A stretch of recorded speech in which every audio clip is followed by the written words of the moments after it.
Hey, Edison Duelist, Robbie coming guys here with a deck profile.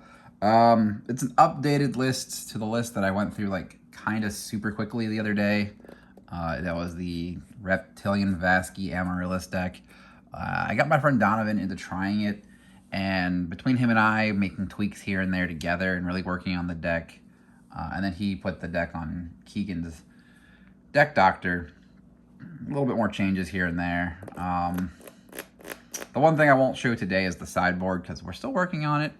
I like where it's at right now, but it's still got time to grow. So we'll get to the deck list. The plant engine doesn't really change much from before. One altercation to the deck list that was Keegan's suggestion, and I kind of agree with it. It's going to be controversial to the Amaryllis players out there, but concessions had to be made for the way that the deck's built. So obviously 2 Lone Fire Blossoms. You really can't shy away from anything else than that. And then 2 Dandelion. Dandelion's still really important because we are still playing Vasky in the deck. So we'll set them aside for a second. Then, I mean, it's Amaryllis, so you're going to have 3 Amaryllis. Yeah, not much else to say about that. This card's crazy. Does burn damage, etc. Now here's where the hot take is, and this will be different, is only 2 Titanial. We have enough trade-in targets with the Vaskys in the deck where you don't need the 3rd one of these. And we're not playing Miracle Fertilizer, so we don't really see ourselves getting another copy of this out. And we're not playing DDR to get this.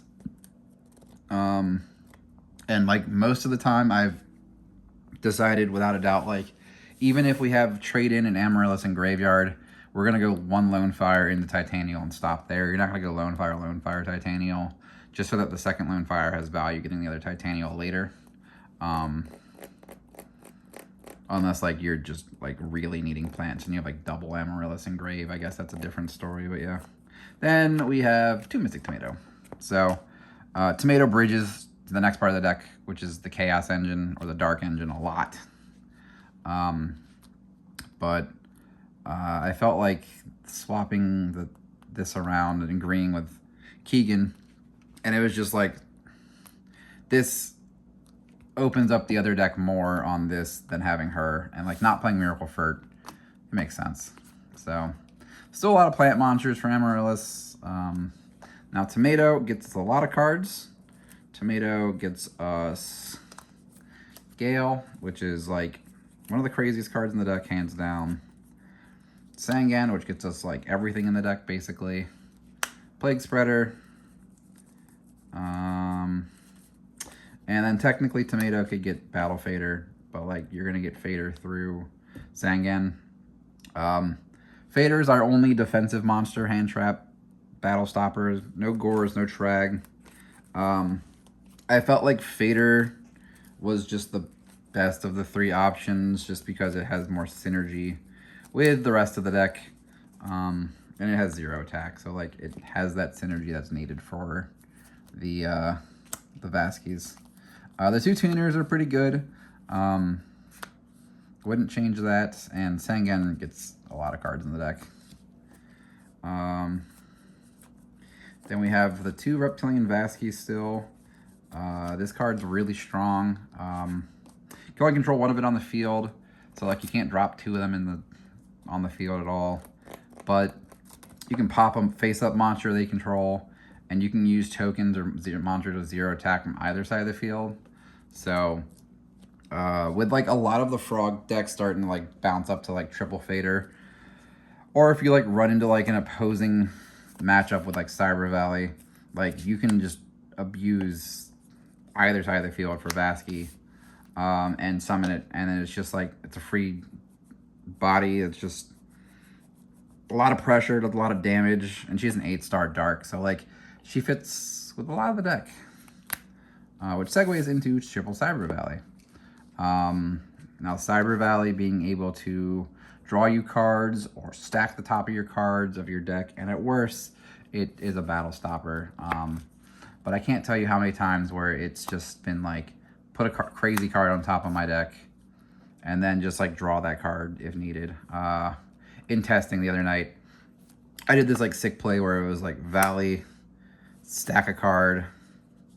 I had a Valley and like some other monsters banished already. I hit return, stacked another card, used the other Valley to draw the 2 cards that I stacked, and it was just like an insane combo. That was just a lot of pressure. What I like about Valley is Valley also nullifies Light and Darkness Dragon with its 3rd effect, because the only thing that is a cost in the effect is to target the card in the graveyard. So like if you have Cyber Valley, you can just Valley until Lad is just gone. And this card just like, it slows the tempo down in the deck, but it also lets you draw cards really quickly, which this deck has a decent amount of draw power, being said. For our other boss monsters, we have Dark Arms and Chaos Sorcerer. Dark Arms really good because you can kind of mitigate your graveyard a little easily with Tomatoes being a plant, and then like Plague can get rid of itself. So like the only things that like you can't get out of there are these 5 if they're milled, or like the Sork if it's milled. But like you have Valley's other effect as well to like stack the grave to like make Dark Arms more alive. And what I felt like the other Amaryllis decks before were really focusing on was just like Titanial beat down with like a little bit of this. And as much as that's like applying a lot of pressure, just imagine how much more pressure you can apply with just like 1 turn do this, and it's just like you're killing your opponent quickly. That's kind of the idea where we went with the deck, whereas like prior, like Chaos Sorcerer by itself was really good, and then like obviously you sit behind Titanial, but playing enough Darks to like really abuse Dark Arm and play Dark Arm in here is really cool. And there's one really sick combo I did with this card with the next card in just a second. So Dark Arm kind of just adds like that extra pressure I think the deck needed. Now the card that was kind of all me and is kind of like the newest technology I think to Amaryllis is Dimensional Alchemist. Like obviously you have Cyber Valley that you can get back, but like you can get back like Lone Fire Blossom off of Amaryllis. Amaryllis if it's banished and you have a trade-in in hand. Battle Fader so you can stay alive. Dark Armed if you alert off or like it's Chaos Sorcered away. The one crazy play I did one time was like my Vasky got bottomless. I still had 2 tokens. I Dark Arm popped a Dialk, added back the Vasky, and just did more damage that way. It was nuts.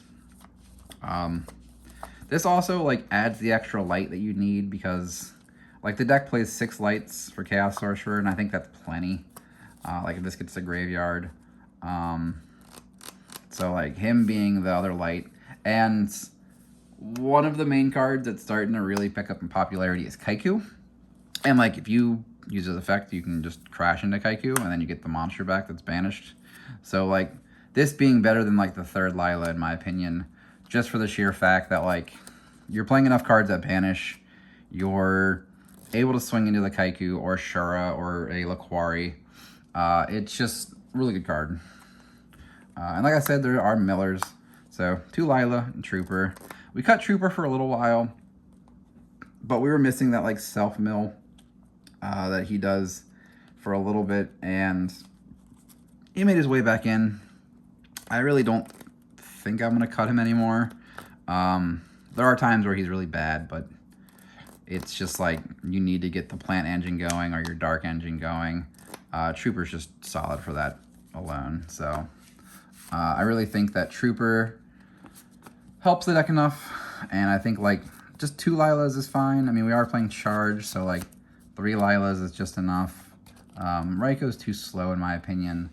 And I like the way that this deck's starting to like trying to push for damage with these 2 is just really fast and really strong.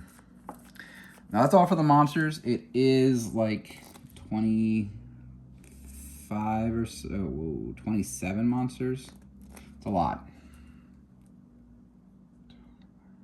26. Okay, 26 monsters. So spells, you've got triple trade-in still. We've got 8 targets for this, 7 targets for this.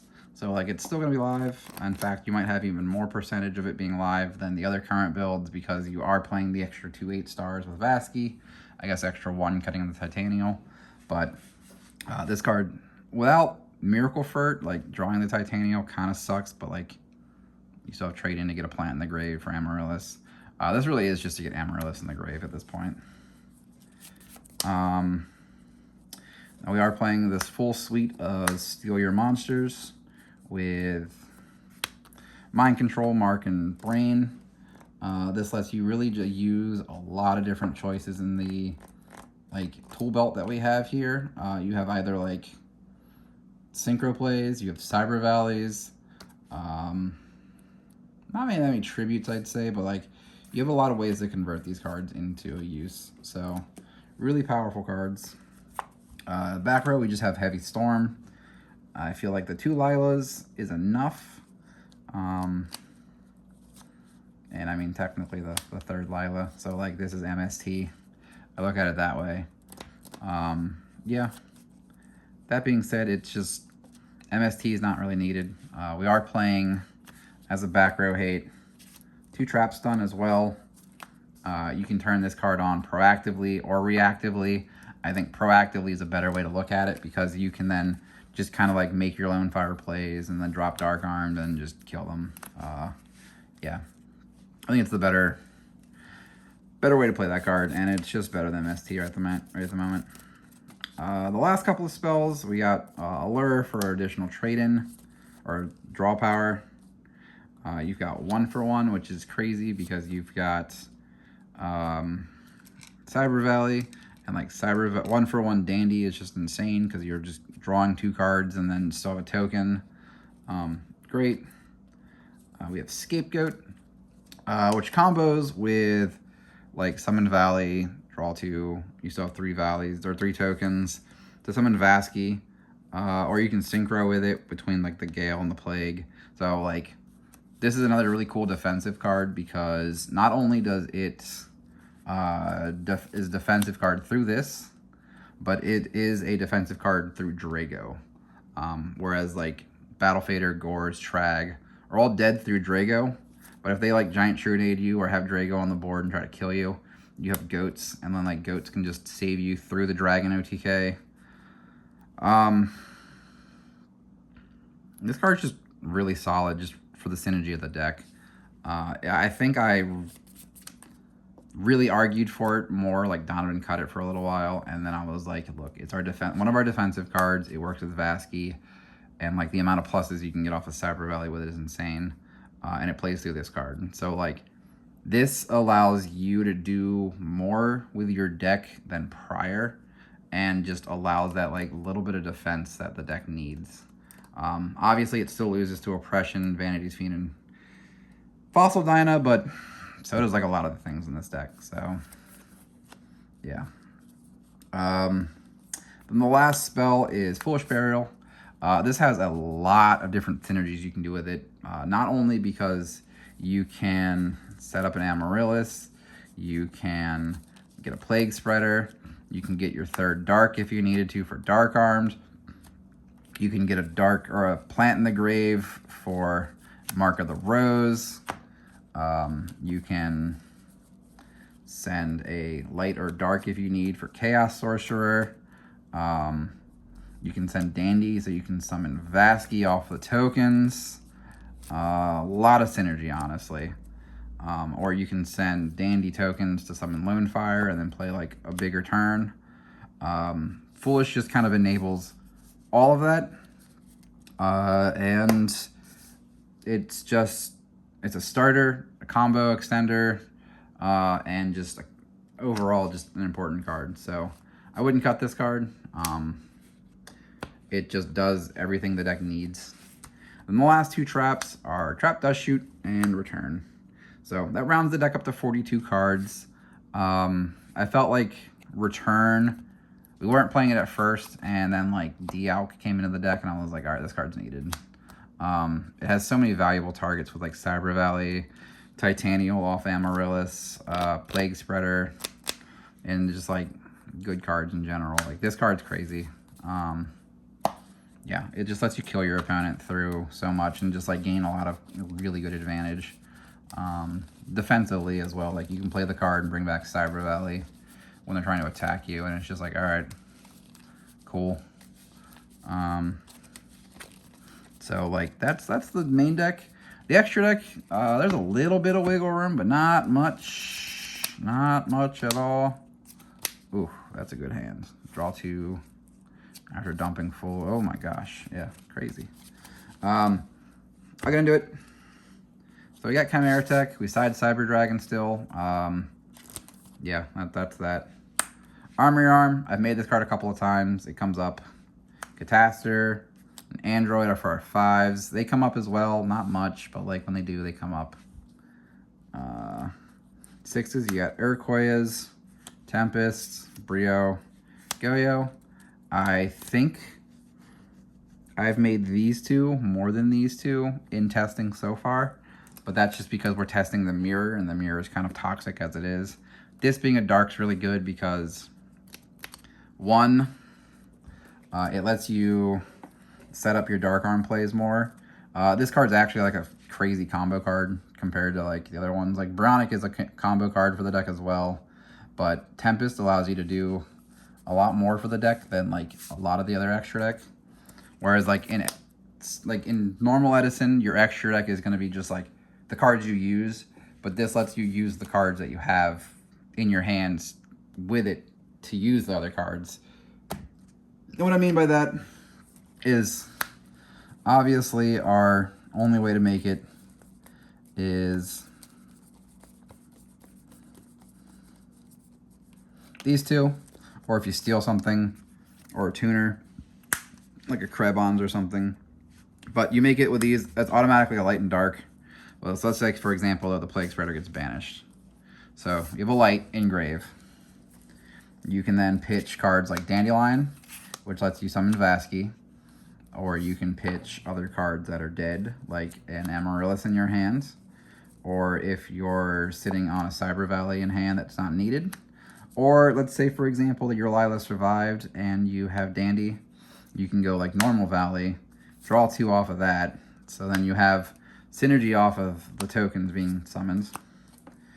It can let you dump the darks you need necessary to summon either Chaos Sorcerer or Dark Armed out of your hand, and then just she does the burn damage. So being able to combo any of the cards out of your hands into the grave to set up like any of your big pushes, or Mark of the Rose play, or just any type of combo card where it's like discarding essentially to do burn damage for Tempest, allows you to open up all these different options of your combos. So like she allows you and facilitates you a lot of different plays off of just making her alone. So like having her in the extra deck I think is really important. I would never cut this card in a million years. In fact, I think I've made that card the most out of the extra deck completely. It's just, it lets you do so much, especially like I said, the Dandy Vasky play is just crazy. Because it's like, that's so unexpected, and that's just like, this alone is 48 plus her burn. Let's say you just pitch 1 card plus the token she gets. That's 5,800 alone. That's 3 Amaryllis hits to die. So like, that's fast. That's really fast. 7s, we've got Urbellum, Black Rose, and Armor Master. I think this is kind of like the flex area between the 7s, because making a 7's kind of hard. Well, I say that, but you have any 4-star and Gale, or Mark of the Rose, Brain, Mind, Gale. So like, it's not hard to make these, but that line doesn't come up often. But I'd rather have these extra deck spots be those flex spots where you are able to make 7s, and each 7 comes up in different aspects when you need them. 8s, there are just 4. Stardust, Dark End, Thought Ruler, and Colossal Fighter. I did have Red Dragon Archfiend here for a little while over the Urbellum, but it wasn't coming up enough. And if it's cards that they have set, it's probably going to be like killing tokens, and Vasky just eats the tokens up anyway. This is probably like the best one in here out of these four, because you have the Chaos Sorcerer to make that with Plague Spreader. So this is a pretty easy card to make in the extra deck. These are all really good cards. I can't really say I've like made Stardust a lot, but like it's Stardust, so there's no way of like not making an extra deck with Stardust in this format. Yeah, so that's the extra deck, guys. I really think this deck is the fastest like damage output version of Amaryllis at this point. Just because you're looking to deal so much damage so much quicker. And like Tempest Magician is just a cracked card. All around, just like does way too much for the format and for the deck. Like that hand's pretty okay. Like you got trade in. Okay, so we're drawing 2 more. And then like we've got choices here and we open Dust Shoot. So like set Tomato, Dust Shoot. You're pretty golden. Like hold the Amaryllises. Okay, so you've got like choices on choices there with what to make. Yeah, I think this card just cracks the deck open a lot more because it's DDR on legs, but it also gets you Dark Armed. Like, okay, that's crazy.